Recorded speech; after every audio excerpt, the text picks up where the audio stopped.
I'm Eddie Mam here, property strategist at Metropole, and this is the regular Ask Michael Anything segment. Michael, how are you? Well, thank you, Ahmed.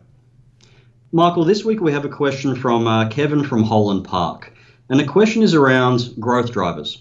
It reads, clearly there are many different growth drivers that will drive future capital growth, but is there one more important than the rest? So, Michael, why don't we start with what are some of the growth drivers for capital growth? Okay, well, they are on a macro basis and then micro at a local level. Macro growth drivers include things like economic growth. That leads to jobs growth and wages growth. Demographics is a really important growth driver as well. Population growth, household formation, how many of us there are, how we want to live. Employment growth and wages growth is a driver of capital growth. Access to finance, the ability to get finance is another growth driver. We know when access to finance is easy, whether it's lower interest rates or the banks being easy with their lending, property markets bubble. And we know, like recently, when they tighten the screws a bit on finance, it actually has the negative effect. Government policies are growth drivers as well, often short-term ones like the first homeowner grants, which may affect people for a short period of time, or tax incentives can also be growth drivers. Infrastructure developments are not always, but can be growth drivers as well, either for short term while the local economy picks up while actually work happens, or in the long term if it makes tunnels or roadways or access easier to a location. Consumer confidence is a growth driver. When people feel confident, they're more prepared to spend, and if they're not certain about their financial future or their jobs, they put their hands in their pockets.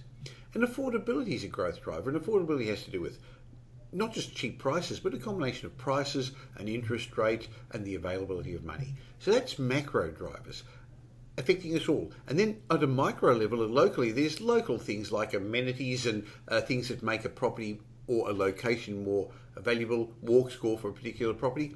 Council regulations could be growth drivers with restriction on development, meaning scarcity. That directly affects supply and demand of housing. And I guess the supply and demand, they're growth drivers. So there's lots of different growth drivers that could affect your property. Michael, we always hear about infrastructure as a driver, but is there one growth driver that is more important than the other? Yes, definitely. In my opinion, there is one that's different to the rest. And in my opinion, it's economic growth, because economic growth leads to jobs growth. Whether it's government related by building infrastructure, or whether it's local industries, manufacturing, or not doing much of that in Australia anymore, or services. But that drives jobs growth, which leads to wages growth, and people come to a particular location or a state because of, if you think about it, Darwin and Perth have missed out the last couple of years because despite the same low interest rates as the rest of Australia, they haven't had the economic growth, the jobs growth, and so people are just not buying properties there. So of all the factors that affect properties, economic drivers, future economic growth, in my mind, is the biggest one, Ahmed. Sure, there's other ones that are important, but that's the big one. Are there any key employment statistics that we should be considering? Now, that's a great question, because it's not just any employment that leads to wages growth and jobs growth. If you think about it, how we live, what we do is very different. At the turn of the 19th to 20th century, we lived off the land. So a lot of the jobs were created in rural Australia, with farming, with sheep, with living in regional Australia. And in those days, maybe 60% of people lived in capital cities. Then after the Second World War, we started to become a manufacturing country, and more people lived in the cities. And now, really close to 80% of Australians live in capital cities, and that number is only going to get higher and higher.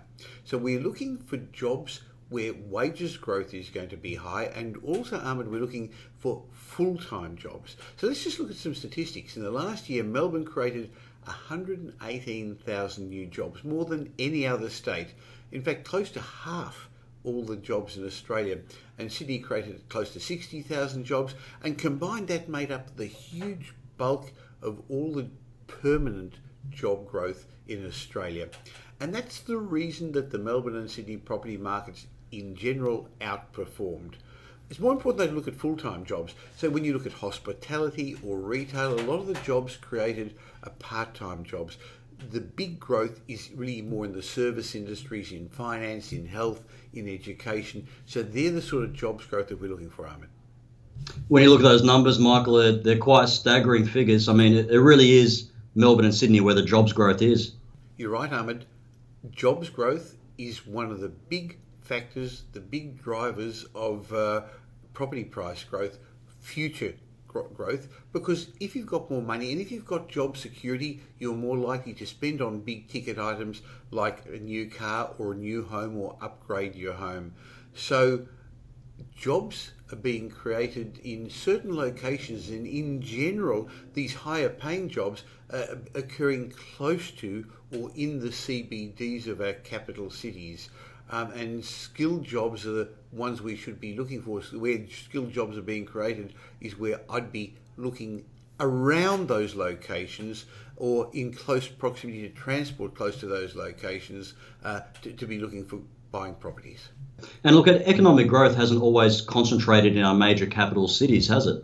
We're no longer a manufacturing country, and in fact, when you think about exports, people think about exporting minerals out of the ground or crops. But in fact, our biggest export at the moment, Ahmed, are services, financial services, health services, and education. That's a huge growth industry here. So they're the sort of jobs I'd be looking for. We're no longer the old Australia. We've got to look towards the future of being the service and financial hub of Southeast Asia. Yeah, we are very much a service-based economy at present. So what's the bottom line, Michael? I believe it's safe to assume that in the foreseeable future, it's the service industries that are going to drive our economic growth and therefore, as I said a few moments ago, the wages growth and population growth, and those jobs in general are going to be close to our capital city.